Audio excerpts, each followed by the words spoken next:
Updates now on the war between Russia and Ukraine. Yeah, a skyscraper in Moscow has been hit by a drone for the second time in 2 days. Well, Natalia Horkera joins us now. Natalia, what is the latest on this? Well, Russia has claimed to have shot down several Ukrainian drones in a western suburb in Moscow.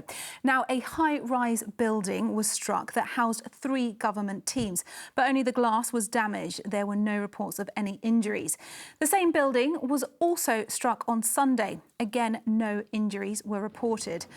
But we're focusing on Russia here when this is a daily occurrence in Ukraine. Just today, a doctor in Kherson was killed after reports of Russian shelling. And last night, Kharkiv was hit.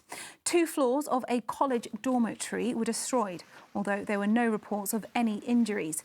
And on Monday, Ukraine reported that 6 people were killed, including a 10-year-old girl, after a Russian missile strike. And back to Moscow, what's Ukraine saying? Anything specific or more hints? Well, a Ukrainian presidential advisor has said that there will be more attacks on Russian soil and, in particular, unidentified drone strikes. Now, this could be the start of the long-awaited Ukrainian counter-offensive.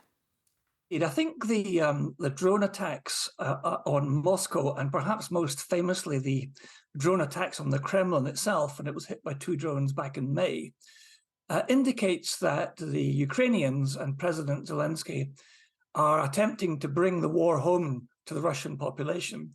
And so the attacks on Moscow and other areas and sites in Russia are quite an important part of that. It's not quite a propaganda campaign, but that information campaign that you can't sit at home and think you're safe. As well as land attacks, Russia has said that it prevented several attacks on its naval fleet in the Black Sea, as well as civilian ships. Now, this is something that Ukraine has commented on. They said they have not attacked any civilians. Natalia, thanks very much indeed for the update.